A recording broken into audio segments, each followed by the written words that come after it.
আজকের এই ভিডিওতে NEP second semester political science major fourth পেপারের 2025 শিক্ষাবর্ষের সাজেশনটা নিয়ে আলোচনা করব। তো তোমাদের যাদের পলিটিক্যাল সায়েন্স মেজর আছে তোমরা তোমাদের সাজেশনটা দেখে নেবে। প্রত্যেকটা ইউনিট থেকে ভেরি ইম্পর্ট্যান্ট যে প্রশ্নগুলি আছে প্রথম সারির দুটি অবশ্যই তোমরা দেখবে। এক্সট্রা প্রশ্নগুলি যদি সম্ভব হয় দেখে যাওয়ার চেষ্টা করবে, ঠিক আছে? তোমরা এখানে তোমাদের second semester political science major fourth পেপারের সিলেবাসটা দেখতে পাচ্ছ। এই সিলেবাসের মধ্যে থেকে প্রথম ইউনিটের যে টপিকগুলি আছে, প্রথম ইউনিটের যে সিলেবাসটা দেওয়া হয়েছে সেখান থেকে 2 নম্বরের যে টপিকগুলি আছে সেই টপিকগুলির মধ্যে থেকে সবার প্রথমে ইম্পারেসিয়াল থিওরি, এই ইম্পারেসিয়াল থিওরির লিমিটেশন সহকারে তোমরা সবার প্রথমে একটি প্রশ্ন দেখবে, ঠিক আছে? এই ইম্পারেসিয়াল থিওরির প্রশ্নটা তোমরা ভালো করে দেখে নেবে। ইম্পারেসিয়াল দেখলেই তোমরা সেই উত্তরটা লিখবে, ঠিক আছে? আমার থেকে যারা নোটস নিয়েছিল তোমাদেরকে যেটা দিয়েছি সেটাই পড়বে ভালো করে, ওকে? তারপরে দ্বিতীয়ত এখান থেকে যে প্রশ্নটা দেখবে এক্সপ্লেনেটরি, ঠিক আছে? এখান থেকে এক্সপ্লেনেটরি থিওরি যেটা আছে সেই প্রশ্নটা তোমরা দেখবে, ওকে? এই দুটি প্রশ্ন সবার প্রথমে তোমরা ভালো করে দেখে নেবে। তারপরে এখান থেকে একটা এক্সট্রা প্রশ্ন আছে যেখানে 3 নম্বর পার্টের মধ্যে আছে revival of political theory. Revival of political theory তোমরা এক্সট্রা করে এখান থেকে দেখে নেওয়ার চেষ্টা করবে, ওকে?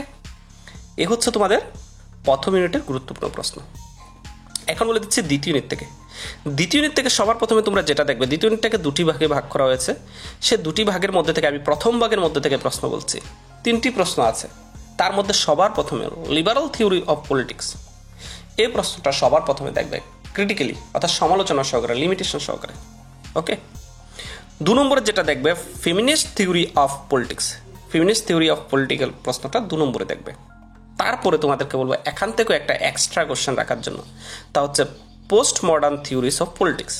আমি শুধুমাত্র প্রথম পার্টের মধ্যে থেকে বলেছি, এই প্রথম পার্টের মধ্যে থেকে এই প্রশ্নগুলি দেখলে তোমাদের একটি প্রশ্ন অবশ্যই কমন করবে, ঠিক আছে? দ্বিতীয় পার্টে কিন্তু অনেকগুলি প্রশ্ন আছে, সেখান থেকে দিইনি, অনেকগুলি টপিক আছে সেখানে, ঠিক আছে? তো এখানে দ্বিতীয় পার্টের মধ্যে থেকে আমি দিইনি। তো প্রথম পার্টের 3টি প্রশ্ন বলেছি, তবে প্রথম সারির 2টি প্রশ্ন অবশ্যই দেখবে, liberal theory and feminist theory. তারপরে সম্ভব হলে পোস্ট মডার্নটা রাখবে, post modern theories of politics, okay? এ হচ্ছে ইউনিট 2। এখন বলে দিচ্ছি ইউনিট 3 থেকে। ইউনিট 3 থেকে 2টি প্রশ্ন দেখলেই হবে, তবে সবার প্রথমে একটি প্রশ্ন ভালো করে দেখবে। সেটা হচ্ছে distributive justice of Robert Nozick. Robert নজিকের ডিস্ট্রিবিউটিভ জাস্টিসের প্রশ্নটা সমালোচনা সহকারে তোমরা সবার প্রথমে ভালো করে দেখবে, রবার্ট নজিকের কোশ্চেনটা, ওকে?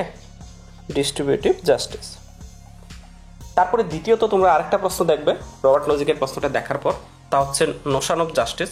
Write a short note on the Notion of justice বা নেচার অফ জাস্টিস, ঠিক আছে? নোশন অফ জাস্টিস দিলেও সেম উত্তরটা লিখবে, নেচার অফ জাস্টিস দিলেও সেম উত্তরটাই লিখবে, ঠিক আছে? এই দুটি প্রশ্ন দেখলে তোমাদের একটি প্রশ্ন অবশ্যই কমন করবে, তবে রবার্ট নজিকের প্রশ্নটা ভালো করে দেখবে। এখন বলে দিচ্ছি ইউনিট 4 থেকে। ইউনিট 4 এর মধ্যে তোমাদেরকে টপিকগুলি মেইনলি বলেনি, সেখান থেকে জাস্ট টপিকটা বলে ছেড়ে দিয়েছে। এখানে কিন্তু সাব টপিক অনেক আছে, তবে সবার প্রথমে তোমরা যেটা দেখবে তা হচ্ছে লিবারিটি অ্যান্ড ইকুয়ালিটি সম্বন্ধে তোমাদেরকে ভালো করে জানতে হবে। লিবারিটি ইকুয়ালিটির ডেফিনেশনগুলি জানবে এবং দুটোটার মধ্যে relation between liberty and equality তোমাদেরকে দেখতে হবে। থিওরিসের কথা বলেছে, তবে আমি তোমাদেরকে বলবো দুটোটার সম্পর্ক জানবে, তাহলে তোমরা লিখতে পারবে, ঠিক আছে? লিবারিটি অ্যান্ড ইকুয়ালিটি নিয়ে যদি কোনো প্রশ্ন আসে সেটা থেকে তোমরা উত্তর করার চেষ্টা করবে, ওকে? প্রথমত। দ্বিতীয়ত তোমাদের দ্বিতীয় পার্টের যেটা আছে থিওরিস অফ সিটিজেনশিপ, এখানে একটা প্রশ্ন এইভাবে তোমাদেরকে শিখতে হবে, critically discuss different theories of citizenship, ঠিক আছে? সিটিজেনশিপের থিওরিগুলি তোমাদেরকে জানতে হবে, ওকে?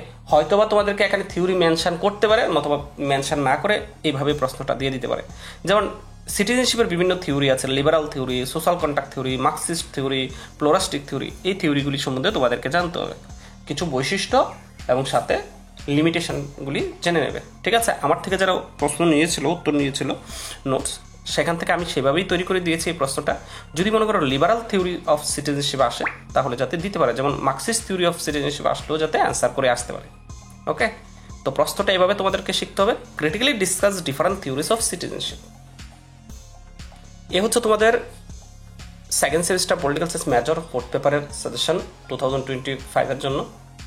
নেক্সট সেমিস্টার থেকে প্রথম দিক থেকে তোমাদের নোটস সাজেশনের প্রয়োজন হলে প্রথমেই আমার সাথে কন্ট্যাক্ট করে নেবে, ওকে?